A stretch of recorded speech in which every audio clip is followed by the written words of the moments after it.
पहले आपको पंजाब की एस्पिरेशन को समझ होनी चाहिए, क्योंकि ये union of India multi nationality को रिप्रेजेंट करती है, ये किसी एक नेशनैलिटी को रिप्रेजेंट नहीं करती।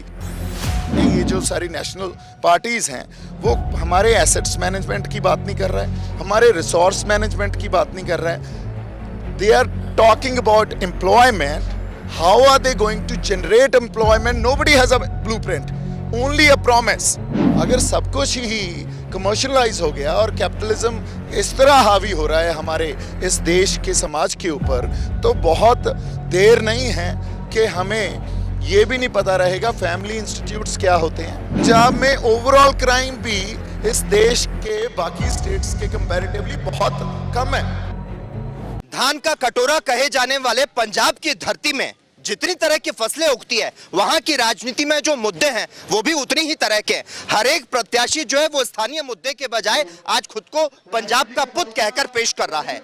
आप जिन्हें पेश कर रहे हैं दीप जी, उनका क्या कुछ फोकस है, मुद्दों से हटकर पंजाबी और पंजाबियत पर है, या फिर लोकल मुद्दे जो हैं वो भी आप उठा रहे हैं और पंजाब का भी जिक्र करें? और अगर हम बात करें सिमरनजीत सिंह मान की, तो पंजाब की सियासत में चर्चा का विषय है और उन्होंने जेल में रहकर भी लोकसभा का चुनाव लड़ा और ऐतिहासिक जीत को दर्ज किया। किसान प्रदर्शन के दौरान 26 जनवरी को लाल किला परिसर में हुए हिंसा मामले में आपका जो नाम है वो भी चर्चा में रहा। इस बार किस तरह से पंजाब में पंजाबियत के मुद्दों को उठाते नजर आ रहे हैं आप? देखिए, मुद्दे जब पंजाब की बात करते हैं तो पंजाब एक अपने आप में एस्पिरेशन भी होल्ड करता है। पंजाब की एस्पिरेशन ही इसकी विशेषता है।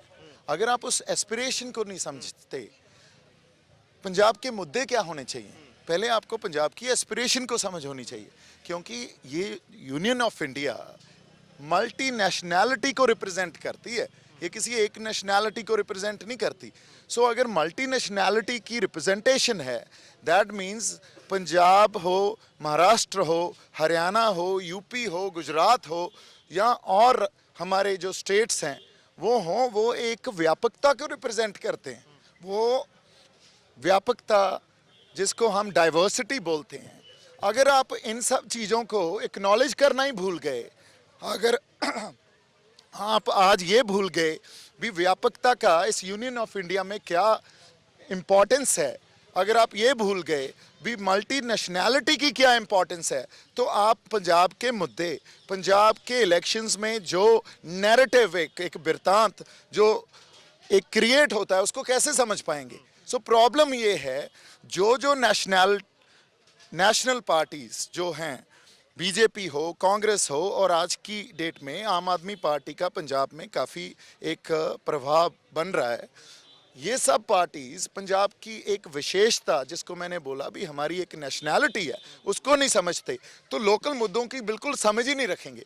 फिर वो हमेशा पंजाब के इलेक्शंस भी वैसे ही लड़ेंगे जैसे वो दिल्ली में लड़ते हैं, जैसे वो यूपी में लड़ते हैं या किसी और स्टेट में लड़ते हैं। सो उनके मुद्दे क्या होंगे? रोज़गार, उनके मुद्दे क्या होंगे? एजुकेशन, उनके मुद्दे क्या होंगे? इंफ्रास्ट्रक्चर। पर आज तक ये 75 इयर्स हो गए हैं, ना रोज़गार पूरी तरह दे सके हैं, ना कोई इंफ्रास्ट्रक्चर दे चुके हैं, ना कोई हेल्थ सर्विसेज को सही तरह ये हैंडल कर चुके हैं, या इवन एजुकेशन को ही, जो एजुकेशन का एक मोटो है ना, to learn and to give, इन्होंने वो मोटो ही चेंज कर दिया। आज की डेट में एजुकेशन का जो मोटो बना हुआ है वो ये है भी आप हायर एजुकेशन लें और उस एजुकेशन के बिहाफ पे ऊपर आपको बड़ी अच्छी नौकरी मिलेगी और आप पैसे कमाएंगे। अगर सब कुछ ही कमर्शलाइज हो गया और कैपिटलिज्म इस तरह हावी हो रहा है हमारे इस देश के समाज के ऊपर, तो बहुत देर नहीं है कि हमें ये भी नहीं पता रहेगा फैमिली इंस्टीट्यूट्स क्या होते हैं, कल्चरल इंस्टीट्यूट्स क्या होते हैं, रिलीजियस इंस्टीट्यूट्स क्या होते हैं। आपके हिसाब से पंजाब में असरदार सरदार कौन है इस वक्त? एक ही सरदार है, सरदार सिमरनजीत सिंह मान। क्यों है ये देखिए, वो इस डाइवर्सिटी को भी एक्नॉलेज करते हैं, उसको रिप्रेजेंट भी करते हैं। अगर अंबाला में कश्मीरी स्टूडेंट्स के ऊपर अटैक किया जाता है तो सरदार सिमरनजीत सिंह मान प्राइम मिनिस्टर और प्रेसिडेंट ऑफ इंडिया को खुद अपनी एक रिप्रेजेंटेशन भेजते हैं। अगर कहीं हिंदुओं के ऊपर किसी तरह का जुल्म किया जाता है, जो कि बहुत कम है, पर फिर भी अगर कोई इक्का दुक्का इंसिडेंसेस होते हैं तो मान साहब उनके लिए भी जाके खड़े होते हैं। अगर सिखों के ऊपर, अगर उनके ऊपर यूएपीए के जो बेबुनियाद केस उनके ऊपर डाल के उनको जेलों में भेजा जाता है तो उनके लिए भी खड़े होते हैं। हमारी पॉलिटिक्स जो है उसको आइसोलेट कर दिया नेशनल पॉलिटिक्स ने, उसको रेलेवेंट ही नहीं रहने दिया। आज हमारी स्ट्रगल पहले तो ये चल रही है अभी हम उस आइसोलेशन से निकलें, हम रेलेवेंट तो हों, रेलेवेंट होंगे तो हम अपनी कोई पॉलिटिकल स्ट्रक्चर उसको क्रिएट कर सकेंगे और फिर रिप्रेजेंट कर सकेंगे। इस एस्पिरेशन को, इस नेशनैलिटी को, इस व्यापकता को, डाइवर्सिटी को रिप्रेजेंट कर सकेंगे। आज की डेट में जो पंजाब में इलेक्शन लड़ रहे हैं, ये जो सारी नेशनल पार्टीज़ हैं, वो हमारे एसेट्स मैनेजमेंट की बात नहीं कर रहा है, हमारे रिसोर्स मैनेजमेंट की बात नहीं कर रहा है।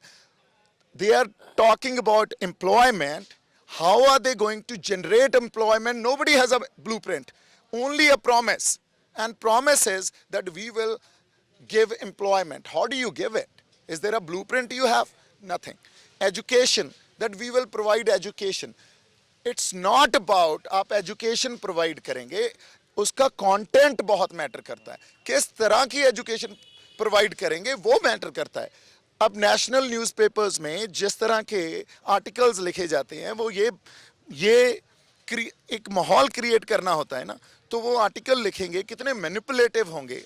भी देखिए पंजाब में मैक्सिमम गन पोजेशन है और नेशनल क्राइम ब्यूरो खुद ये कह रहा है पंजाब में मैक्सिमम गन पोजेशन जरूर हो सकता है पर मिनिमम गन क्राइम है। पंजाब में ओवरऑल क्राइम भी इस देश के बाकी स्टेट्स के कंपैरेटिवली बहुत कम है, वो नीचे के 3-4 प्लेसेस में आता है, पर पंजाब को फिर भी शांति मार्च की जरूरत पड़ती है। केजरीवाल साहब आके यहाँ शांति मार्च निकालते हैं। दिल्ली जहाँ इतना क्राइम है, यूपी जहाँ इतना क्राइम है, वहाँ शांति मार्च नहीं निकालेंगे। सो आप देखिए हमारी रिप्रेजेंटेशन ही नहीं देते, सही रिप्रेजेंटेशन ही नहीं देते, एक पूरा मैनिपुलेट करके जो माहौल क्रिएट कर देते हैं भी यहाँ लॉ एंड ऑर्डर की प्रॉब्लम है। आज आप हमारे पास आए हैं, आपको अगर हम इज्जत ना दें, आपका अगर हम एक मेहमान नवाजी में कोई कमी रहे तो आप बोल सकते हैं भी मेरी बेइज्जती हुई, मेरे साथ उन्होंने दुर्व्यवहार किया। पर अगर आपको इज्जत भी मिले, आपकी हम पूरी ज़रा नवाजी भी करें, तो आप कैसे बोल सकते हैं अभी आपके साथ हमने कुछ मिसबिहेव किया। सो ये जो एक झूठ ये क्रिएट कर देते हैं ना और एक बड़े लेवल पे उसको प्रोपोगेट कर देते हैं प्रोपेगेंडा लैंग्वेज में, ये भी एक लड़ाई है। आप कह रहे हैं कि अरविंद केजरीवाल यहाँ आकर दिल्ली, राजधानी दिल्ली की बात करते हैं, भारतीय जनता पार्टी की बात करें तो राष्ट्रवाद की बात करते हैं, लेकिन आपको नहीं लगता कहीं ना कहीं चुनौती आपके लिए भी बड़ी है? अगर हम ड्रग्स के मुद्दे की बात करें, युवाओं की बात करें, रोजगार की बात करें, तो किस तरह से चुनौती देते नजर आएंगे? आपको मैं एक बात बताता हूँ, एक सिंपल बात है, जो एक रीजनल नेशनैलिटी है ना, एक रीजनल नेशनैलिटी भी तो है ना हमारे हर स्टेट में, अगर आप उसको समझेंगे नहीं और अगर आप ये बोलें भी ड्रग्स, 1-1.5 साल तक हमने किसानी संघर्ष लड़ा है, हम दिल्ली जाके बैठे, एक भी इंसिडेंस दिखा दीजिए जहां हमने कोई दुकान लूटी हो, जहां हमने कोई क्राइम अगेंस्ट वुमन किया हो, जहां हमने कोई इलीगल एक्टिविटी की हो जो कि आप आके हमें सवाल पूछ सकें, वहां तो कोई ड्रग्स का मुद्दा भी नहीं उठा। मैंने आपको अभी ये चीज़ बताई, ये सब ड्रग्स हों, रोज़गार हों, ये प्रोपोगेट किया जाता है। अगर ड्रग्स पंजाब में हैं, जितने पंजाब में ड्रग्स हैं वो भी स्टेट स्पॉन्सर्ड हैं, लोग नहीं चाहते, वो हमारे ऊपर डाले गए हैं। भी इन लोगों को इस तरह दिखाओ भी ये तो नशेड़ी हो चुके हैं, इनमें इंटेलेक्चुअल कैलिबर नहीं है, ये अपनी पॉलिटिकल और सोशल रिप्रेजेंटेशन नहीं कर सकते, ये सिविल स्ट्रक्चर का इनको कोई पता ही नहीं है अभी सिविल स्ट्रक्चर क्या होता है। हमें रिप्रेजेंट ही इस तरह कर दिया गया भी ये तो बहुत ऑर्थोडॉक्स लोग हैं। जैसे अभी एक वो क्या नाम है, प्रीति पटेल, वो हाँ यूके में उन्होंने एक स्टेटमेंट दी भी पंजाब में ये जो जिहादी सिख हैं उनसे हमें बड़ा केयरफुल रहना चाहिए। पर मैं आपको एक बात बताऊं, वो कौम जो हर जगह जहां कोई क्लैमिटी आए, पेंडेमिक आए, कितनी सेवा करती है, वो कौम जो आज तक दूसरों के राइट्स के लिए भी उनके संघर्ष में जाके शमूलियत करती है, अपनी पार्टिसिपेशन देती है।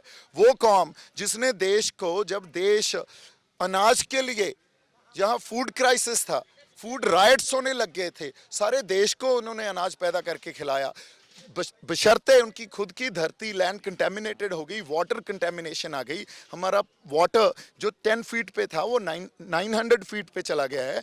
हमने इन्वायरमेंटल जो क्राइसिस वो हम आज उससे डील कर रहे हैं, पर फिर भी देश को हमने अनाज भी खिलाया। हम सरहदों के लिए भी जाके उनके लिए लड़े, पर जब हमें रिप्रेजेंट किया जाता है तो हमें, अगर हम अपने हक मांगते हैं तो हमें बोल क्या दिया जाएगा, जिहादी सिख। और सिखिज्म में तो ये बाइनरी एग्जिस्ट ही नहीं करती। सिखिज्म में ना तो पीस ना वायलेंस, ये बाइनरीज एग्जिस्ट नहीं करती। सिखिज्म में पंजाब में राइट विंग और लेफ्ट विंग एग्जिस्ट ही नहीं करता। हम सेंट्रल पॉलिसी, सेंट्रल पॉलिटिक्स के ऊपर क्यों, हमारे फलसफे देखिए। फलसफा क्या है गुरु नानक साहब का? सरबत दा भला। Entire human being, even the entire civilization or the earth or even the universe, everything is in it. Sarbat is what? The entirety. Entire human beings, entire race of humans, recognize them as one. Manas ki jaat sab ek ko pehchan bo. There is no casteism, there is no racial discrimination, there is no other discrimination which can exist in Punjab if we have little free flow of our policies. But in this majoritarian system, in this centralization of power, these are the characteristics of our democracy. The minorities are suffering. They are suffering, getting through existential crisis. They are not even, and the center is not even acknowledging it. And when you ask for your rights, they'll come after you. They'll brand you, either you are a Khalistani, or you are a terrorist, or you are anti-national. And this is happening not only in Punjab, it's happening in all the states wherever they are struggling or going through an existential crisis. So, you know, the discussion is quite serious, which I appreciate that आप national TV से आके हमें आज यहाँ cover करने आए हैं। रोजगार कहीं आसमान से तो टपकेगा नहीं। अगर हमारे एजुकेशन सिस्टम को आप सेंट्रलाइज बना देंगे तो हमारे पास तो अपनी एजुकेशन भी नहीं है। Similarly in Tamil Nadu, Tamils are demanding the same thing. Why देखो, कहीं ना कहीं दीप सिद्धू हर बार की तरह इस बार भी अपनी आवाज को बुलंद करते नजर आ रहे हैं। सत्ता के महासंग्राम में शिरोमणि अकाली दल अमृतसर की अगर बात करें तो यहां पर चुनावी बिगुल को फूंकते हुए भी नजर आ रहे हैं दीप सिद्धू। कैमरा पर्सन परवेज खान के साथ लकी जगवानी, एएनबी न्यूज। पहले आपको पंजाब की एस्पिरेशन को समझ होनी चाहिए, क्योंकि ये union of India multi nationality को रिप्रेजेंट करती है। ये किसी एक नेशनैलिटी को रिप्रेजेंट नहीं करती। ये जो सारी नेशनल पार्टीज हैं वो हमारे एसेट्स मैनेजमेंट की बात नहीं कर रहा है, हमारे रिसोर्स मैनेजमेंट की बात नहीं कर रहा है। They are talking about employment. How are they going to generate employment? Nobody has a blueprint, only a promise. अगर सब कुछ ही कमर्शलाइज हो गया और कैपिटलिज्म इस तरह हावी हो रहा है हमारे इस देश के समाज के ऊपर, तो बहुत देर नहीं है कि हमें ये भी नहीं पता रहेगा फैमिली इंस्टीट्यूट्स क्या होते हैं। पंजाब में ओवरऑल क्राइम भी इस देश के बाकी स्टेट्स के कंपैरेटिवली बहुत कम है।